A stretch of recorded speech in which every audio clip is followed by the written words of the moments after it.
भारत एक ऐसा देश है जहाँ हर देवी देवता सिर्फ मंदिरों में ही नहीं बल्कि जनमानस की भावनाओं में भी बसे हैं। यही वजह है कि कुछ देवियाँ ऐसी हैं जिनके बारे में आपको पुराणों में तो जिक्र मिलेगा, लेकिन असली जीवंतता उनके लोक कथाओं से जुड़ी आस्था में देखने को मिलती है। एक ऐसी ही देवी हैं देवी मनसा, जिन्हें कुछ लोग शिव की पुत्री मानते हैं तो कुछ लोग नागों की रक्षक और विषहरिणी देवी मानते हैं। वे किसी क्षेत्र विशेष तक सीमित नहीं हैं। उनका प्रभाव महाभारत से लेकर आज के हरिद्वार, बिहार, बंगाल और असम तक देखने को मिलता है। लेकिन कौन है यह देवी मनसा?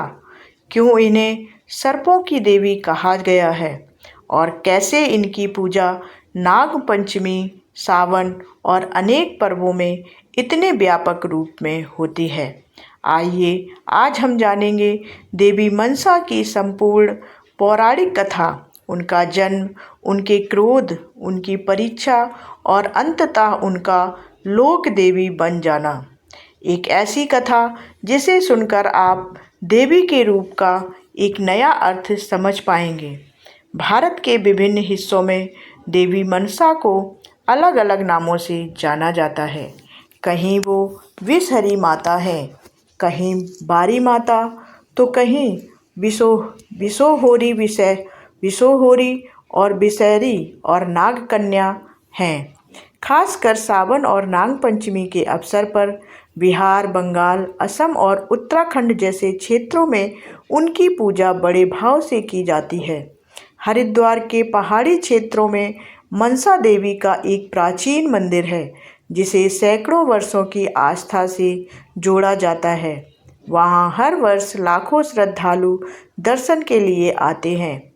पर देवी मनसा का महत्व सिर्फ एक मंदिर या त्योहार तक सीमित नहीं है, बल्कि वे आयुर्वेद, वनवासियों की संस्कृति और जनमानस की श्रद्धा में एक जीवंत शक्ति की तरह प्रतिष्ठित हैं।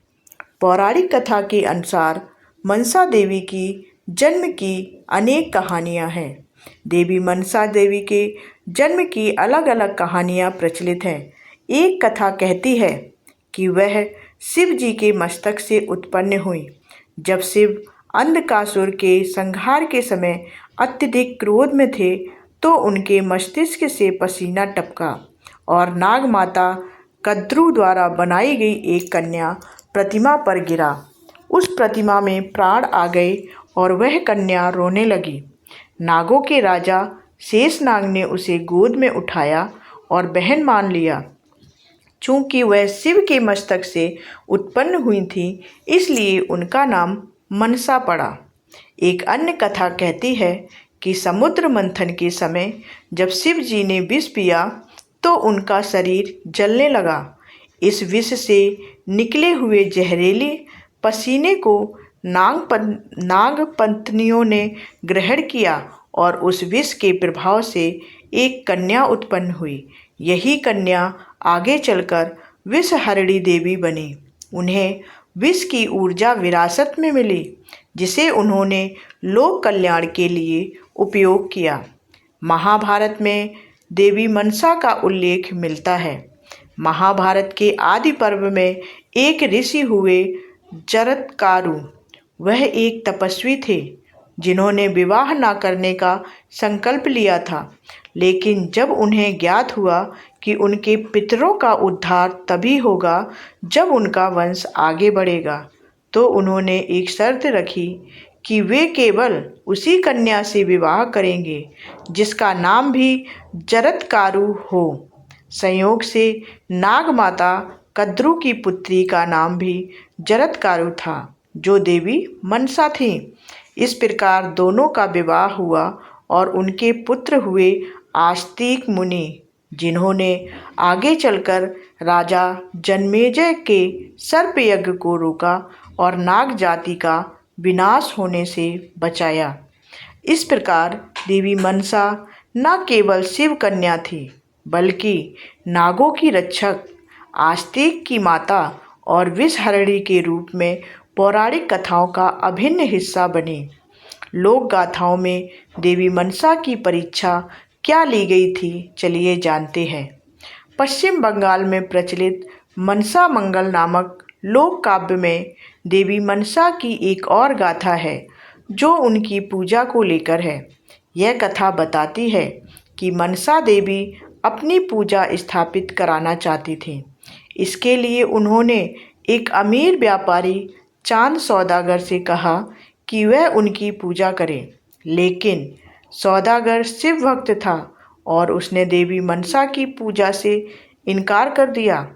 इस अपमान से क्रोधित होकर देवी ने उसके 6 बेटों की हत्या कर दी।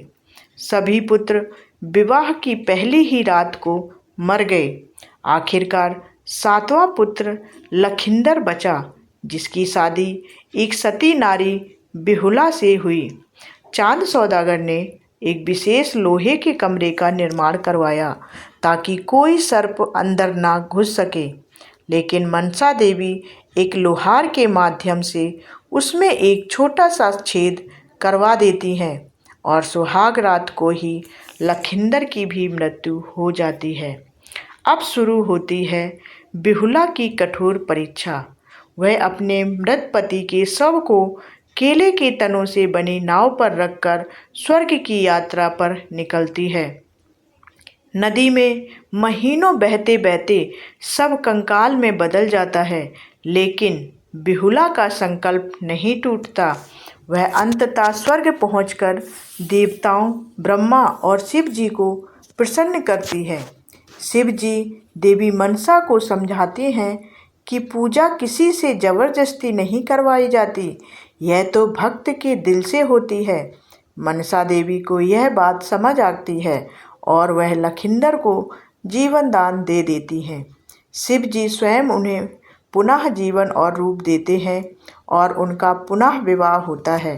अंततः चांद सौदागर देवी मनसा की पूजा करता है, लेकिन दाएं हाथ से नहीं बल्कि बाएं हाथ से, ताकि मनसा जी देवी की पूजा शिव जी की पूजा से अलग मानी जाए। यह बाएं हाथ से पूजा आज भी बंगाल और बिहार के कुछ क्षेत्रों में की जाती है।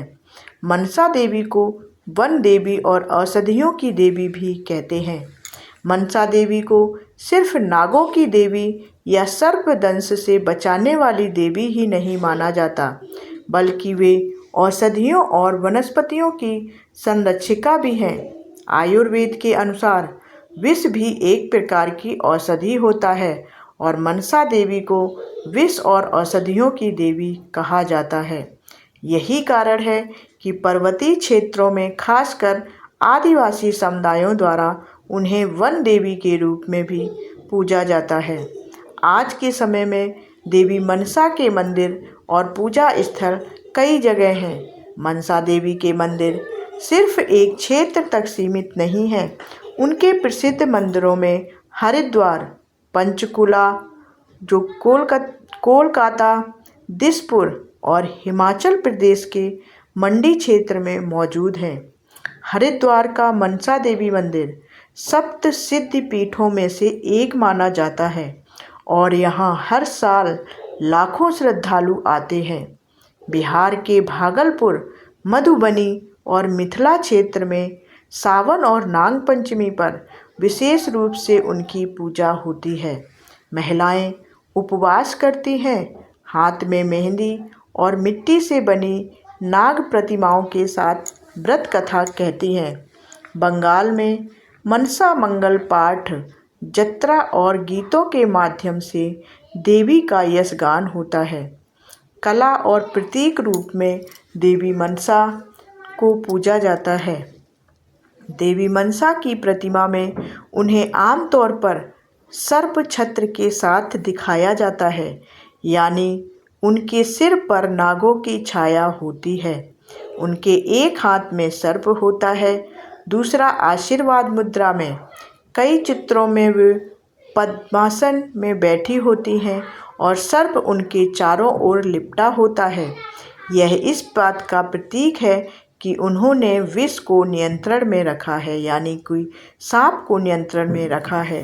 देवी मनसा की पूजा विशेष रूप से उन क्षेत्रों में होती है जहाँ सर्पदंश एक सामान्य संकट होता है। कहा जाता है कि उनका नाम उनके पुत्र आस्तिक मुनि का नाम और ऋषि जरत्कारु का जाप करने मात्र से ही सर्पदंश का प्रभाव कम हो जाता है। सांस्कृतिक और भावनात्मक भूमिका क्या है? देवी मनसा केवल एक धार्मिक प्रतीक नहीं है, वे स्त्री शक्ति, संकल्प, क्रोध और करुणा का समन्वय है। उनकी कथा हमें यह सिखाती है कि भक्ति जबरदस्ती नहीं होती और क्रोध से भी करुणा का जन्म हो सकता है। उनकी लोक गाथाएं यह भी दर्शाती हैं कि ग्रामीण समाजों ने किस तरह अपने अनुभवों को देवी की कथा में पिरोकर उसे जीवंत बना दिया। इस तरह देवी मनसा की कथा सिर्फ एक देवी की कहानी नहीं, बल्कि वह भारतीय समाज की, उसकी लोक श्रद्धा की, उसकी संस्कृति की और उसकी प्रकृति से जुड़ाव की कहानी है। वे शिव की पुत्री हैं, नागों की बहन हैं, सर्पदंश से बचाने वाली माता हैं और वन देवी भी हैं। बंगाल की जत्रा से लेकर बिहार की मिट्टी की पूजा तक हर स्वरूप में वे आज भी जीवंत हैं और यही जीवंतता उन्हें सिर्फ एक पौराणिक पात्र नहीं, बल्कि जन जन की देवी बनाती हैं।